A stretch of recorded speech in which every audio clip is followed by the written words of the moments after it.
Police खड़ी है, कितना डंडा बरसाया है, सुबह से कितना मारा है लोगों को, और टोपी वाला तो कोई छोड़ा ही नहीं है। क्या कोई एक्शन लेंगे इस पे? कोई शिकायत करने जाएंगे, किसी से बात करेंगे आप? अरे मुर्गी डकैती बकरी डकैती में बंद हैं हम। किताब डकैत, फर्नीचर डकैत, भैंस डकैत। मंत्री रहते हमने, हमारी पत्नी ने, हमारे बच्चे ने शराब की दुकान लूटी है, 16,900 रुपया गले से लूटा है। हम कैसे विरोध कर सकते हैं? हमें कहाँ से अधिकार हो गया विरोध करने का? हम खड़े हैं आपके सामने, हमें हिंदुस्तानी आप मान लें, यही बहुत हमारा सौभाग्य होगा। इलेक्शन कमीशन तो जाएंगे ना अपनी शिकायत को क्या लेकर? करेंगे जाकर? कौन सी ऑर्गेनाइजेशन ऐसी हिंदुस्तान की जो स्वतंत्र है? कौन सी है? आप ही बता दीजिए। मैं कहाँ आरोप लगा रहा हूँ? मैं तो सच कह रहा हूँ। आरोप लगाऊंगा तो एक आरोप का मुकदमा कायम हो जाएगा। आजम साहब, हमने देखा था जिस भी रैली में आप जाते थे तो आप वहाँ मन से ये कहते थे कि पुलिस रोक रही है, तो जो चीजें वहाँ पर हो रही थी अब आज मतदान के दिन भी ऐसा हो रहा है। आपको दिख रहा है? आपको नहीं दिख रहा? कभी तो सच बोल दो भाई। तभी इस्तेमाल करने आए थे, इसलिए लंबी लाइनें थी। आज मायूस हैं लोग और आतंकित हैं, डंडे से पीटे जा रहे हैं। कभी सुना है महिलाएं भी बंद हों थानों में? महिलाएं बंद हैं थाने। आप जाकर थानों की हालत देखिए ना, कितने लोग बंद हैं थानों में। आप जाकर देखिए, अभी जहां खड़े थे आप, जिस मोहल्ले से सारे वोटर आना थे उसके नाके पर कितनी पुलिस लगी है? 50-60 गाड़ियां पुलिस की लगी हुई है।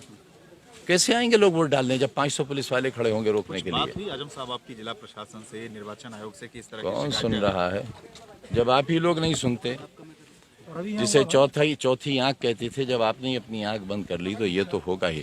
देश की बर्बादी में आप 3.5 लाख वोटों से जीतना था।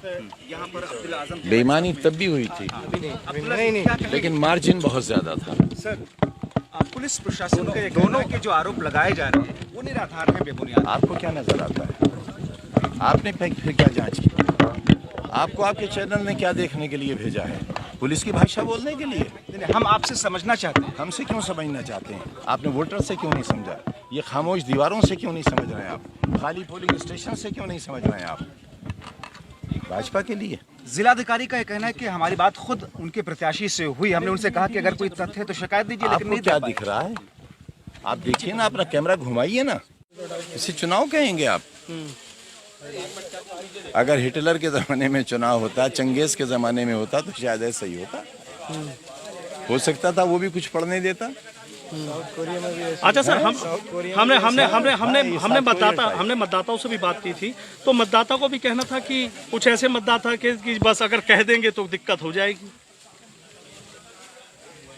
ये सब घर पे पुलिस पहुंच जाएगी, अभी उठा लाएंगे, चालान हो जाएगा हमारे साथ भैंस डकैती में, क्योंकि वो एक खाना खोला रहता है ना पुलिस का, अज्ञात में बकरी, मुर्गी, भैंस, किताब, फर्नीचर डकैती में उनके भी नाम बढ़ा दिए जाएंगे। अभी आखिरी नाम जो हमारा बढ़ा था, जिसके इसमें 2.5 साल बाद सुप्रीम कोर्ट ने उसी का तो संज्ञान लिया और बुरा माना। उसी पर तो मजिस्ट्रेट लेवल की बेल हमें सुप्रीम कोर्ट ने दी। संविधान का पहली बार किसी को हक मिला तो मुझे मिला। आज़ाद हिंदुस्तान में पहली बार मजिस्ट्रेट बेल सुप्रीम कोर्ट ने मुझे दी।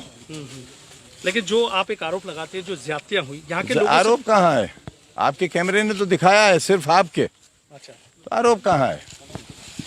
आप तो खुद दिखा चुके, अब आप अपनी बात को कैसे गलत कहेंगे? बहुत बहुत शुक्रिया। 82 मुकम्मल पे 84 के आसपास मुकम्मल लगा दिए थे सर आपके ऊपर। क्या लग रहा है कि सरकार सेंचुरी लगाने की इरादे में? प्रत्याशी उनको रोका जा रहा है, मैं कहाँ रोक सकता हूँ? रोक रहा है। रोक नहीं रहे हैं, घरों से निकलने ही नहीं दे रहे। आपने देखा मोहल्लों की नाकाबंदी है, जहाँ से जो सबसे बड़ा बूथ है इस इलाके का, वहाँ कहाँ वोटर को आने दिया गया? अभी आसिम रजा जो समाजवादी पार्टी के यहाँ के प्रत्याशी, उनका ये आरोप था कि प्रशासन आरोप नहीं था, आरोप नहीं है ये, आरोप नहीं। अबे प्रशासन कोई हमारे लिए थोड़े काम करेगा ना, हमें ये गलतफहमी है हमारे लिए करेगा, ना हम ऐसा चाहते हैं हमारे लिए करे। लेकिन किसी हद तक अगर निष्पक्ष रहते तो अच्छी बात थी। सर 27 महीने आप जेल में रह के आए, लेकिन तेवर नहीं बदले हैं, आप आज भी विरोध कर रहे हैं। बिल्कुल मरवा दीजिए। इंस्पेक्टर ने कहा तो था हमसे जेल में कि बाहर निकलें आप तो भूमिगत रहिएगा।